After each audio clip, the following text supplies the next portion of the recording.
Good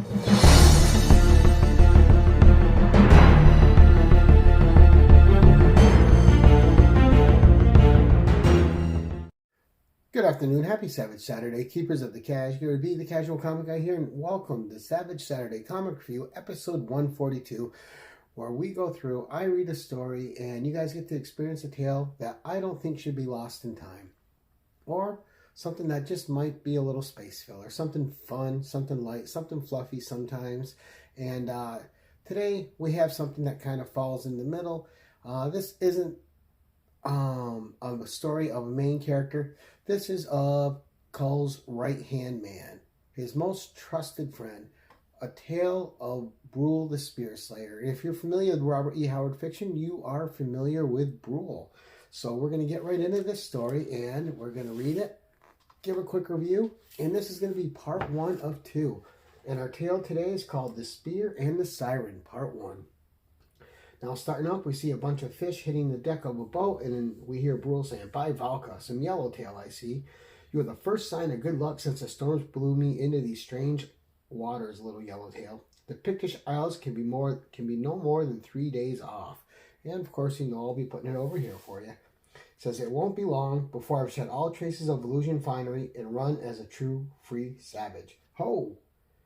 "That is a ship like I've never seen before," Brule exclaims as the ship comes into view. And we'll show you the first page, although I've been showing it to you. But a big catch there.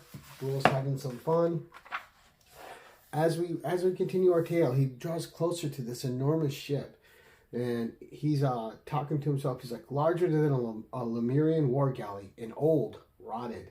Our dinner plans will have to wait, Yellowtail." And Brule scales aside, and he gets on board the galley. He says, "By Valka, much blood was spilled here, and not at once. A ship of pirates?" He's questioning it. And then he says, "Valka," as he notices something in the distance, and he makes his way over to it. And he sees a siren caged up on the ground. He says, Woman, can you hear me? I am Brule the Spear Slayer of the great Pictish Isles." And she's trying to speak. She's coughing a little bit, but her language is foreign and he can't understand her. And he says, "You breathe?" And he says, "Here, drink slowly. The stomach can't handle plenty after famine." And he hands her some water. And he's trying the best he can to pry these iron bars loose. He says, "Valka, what strange metal are these bars made from? I doubt even the strength of King Kull could pry these bars." He goes, "I will find a way to free you. I swear it." And then she mumbles something in her language again. And he says, "Your words are like music, such music. What are you, woman?" So we'll let you look at these. As our mystery is setting up, he's found an empty galley, one caged up siren, and in a cage that he can't penetrate. And the next page is a really cool shot. You see this sea monster coming up, kind of like a kraken, and he doesn't see it yet. And he's talking to the siren that's caged up on the galley floor. It's like, "Do not fear. A Pict's word is bond. I will not leave this vessel without you. There's no need to panic." And then the shadow falls over Brule. He's like, "Valka," and he's just scared. And he dodges this tentacle that comes lashing down at him. And on the next page, you see him slicing through and slicing a tentacle off the kraken. He says, "Ho, creature, not used to such difficult prey?" And he says, "Get back, woman." As he puts the spear in her, he tries to pry the bars loose again. He goes, "I must pry this box asunder quickly." And she is mumbling to him in her strange language. And you could see the effort. He's straining. He's trying to pull it free. And then his spear snaps. And he's like, "Valka and Hotath, damn these bars." And he goes, "The floor woman, the rotting floorboards. Valka, I'm a fool. Ah," he screams as he gets drawn away by the kraken. And you hear her exclaiming in her language.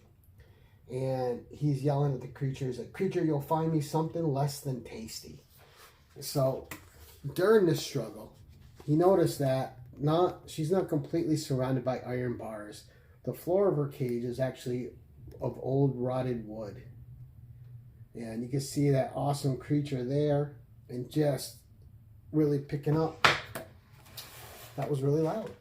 All right, and then as our tale continues, You see him jab the creature in the eye. It's bleeding. It drops him back on the boat, and he is making his way back in the ship, but the creature smashes the ship in half. And you see Brule in the cage floating down into the water. And the backside of the cage, where it's the rotted wood, is exposed to Brule, and he spears it with his broken shaft, and it breaks it free, and he grabs her. And she is talking to him, and she grabs a spear from him, and he still doesn't understand what she's saying. And as she does, she swims away with the spear, and he sees her approach the Kraken, and she talks to it. And he is running out of air, and he's looking desperate. He looks like he's in need, and he's going to need saving himself. So we can see the dire straits that Brule's in. And as you can tell, this story goes at a brisk pace. They're not wasting any time with the narrative. It's fun, it's flowing, and we get to our next page. And you see him climbing on board his ship now that the other ship has been smashed. And the Yellowtail are still on the boards. He says, Yellowtail, did you hear her before you died? She had the voice of a goddess. Was she a siren, you think? From the old stories? Their songs luring men to certain doom? Because it seems stories are unfair. To at least this siren, I owe my very life. And that is the end of part 1, and I will show you that one. So, a fun tale. And Brule is just a great character.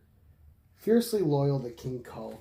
And if you read Kull stories, Brule quickly becomes a favorite character of yours. He is a man of the utmost integrity and loyal all day to his friends and those he loves.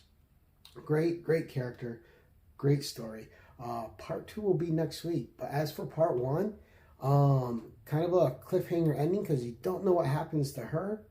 And Kull's left on his galley. The creature hasn't come back to get him. And you're left wondering what happens next. So great setup for part 2. We're going to give this an A because it's just a fun, quick, well-paced story. And it's not trying to be anything it's not supposed to be. It's just trying to be a quick, entertaining yarn. And it succeeds at that. Brule is a great character that deserves more attention than he gets in fiction. And I'm certainly glad to see a story that is just his alone. It's great to see him. And I like that they took a different approach with the siren. And I do like the cliffhanger. It really draws you into reading the next part. The art, although I can see if this artist was on something else, I wouldn't care for the art. But for this story, I find it very fitting. So the art gets an A from me as well because I think it fits the tale that's being told. And for me, a big thing with stories when you're combining art and prose is that the art fits the narrative. And sometimes they don't marry well. Sometimes they marry really well. This one, I think they marry greatly. And I think it's together just really entertaining and really well done. But that's it for this week. Thank you guys for watching, and stay tuned for the Community Sizzle, which is going to be the Council of Comics, and they're going to tell you in their own voices why you should tune into them. Until next time, keep it casual. How's it going, everybody? So it's Ramon Pinheiro here, Mr. 845 Social. We're hanging out with the Council of Comics here at Iacon. Auntie Teresa is coming over, and she needs a place to sleep. In the bathroom?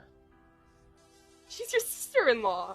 I know, but that's the only place I can think of. I'll move those boxes, but I'm not moving the boxes in the other bedrooms. What is good, Council of Comics? Welcome to the new Keys and Hot Comics of the Week. Every Monday night at 8 p.m. Eastern, 5 p.m. Pacific. We sit right here and talk to you about all the new comics, all the new keys, talk about crazy things, whatever. But it's fun every Monday night at 8 p.m. It's fun. Marvel Tales number 232. I paid $10 for this book. This is a Todd McFarlane cover of Dazzler, which is phenomenal. Just look at it. I know, right? All of our beautiful faces, because why are those people not already subscribed and hit that notification bell, people? Make sure once you get here, smack that like button, please.